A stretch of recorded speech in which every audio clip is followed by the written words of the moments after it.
How do you think it is for people to be able to compete with other people who maybe don't have the numbers, right? That aren't doing 400 million and you're doing 5 million, let's say, or maybe don't have as many sales in a direct area. How do you think an agent can combat that to be able to pivot and win that business over the other person?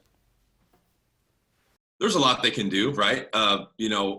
Even if I was new, like when I was new as an example, I would tell people just up front, right? I would own that I was new. I'm like, look, you're right, I am new. Right. However, I'm here, right? And I can look you straight in the face and say, I'm going to work harder than any other agent because you are my one client. You're not client number 5 out of 53 this month.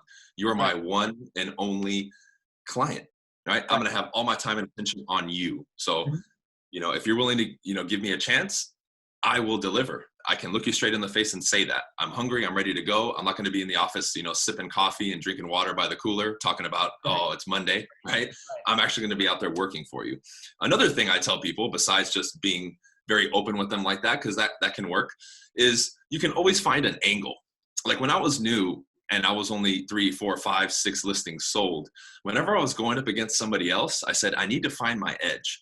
So when I looked at, in general, a lot of the bigger teams, for a lot of listings they were taking, they weren't selling all of them. They were selling 60, 70% of their listings. Right. So when I would sit in front of a client, I'm like, hey, I know you're interviewing the Bob Smith team as an example. I dug some numbers and you're right. They've sold way more than me. However, there's one thing I want you to focus on, Mr. Seller, because it's not about the other sales. It's about yours, right?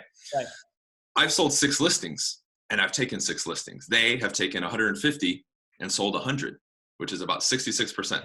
So my question to you is, Mr. Seller, would you like a 100% chance to sell or a 66% chance to sell? What sounds better to you? Right. And you bring up 2 really valid points, which I think a lot of people need to understand. And I think the number one to me is one of the most important that I look for in agents and when we're hiring and stuff like that is just being honest about it. Most people in the business are so full of shit. But when they were asked, do you have more sales or how it is? And you're like, hey, I don't, but this is all I have. I think it's a breath of fresh air for a lot of people because the average agent is just going to lie and the consumer knows that they're lying. And now you've already left a bad taste in your mouth. But when you walk into it and say, yeah, I got 0 sales, Bob Smith's got more sales than I do, but I'm going to sleep in your basement to make sure this thing sells because I don't have anywhere else to go. I think there's going to be a good portion of people who are going to believe in you. I mean, we're in sales, right? At the end of the day, you're in sales. You need to sell yourself of why they need to hire you over the Bob Smiths. And you do it one by one. You might only win 1 out of 10 listing appointments when you start, right?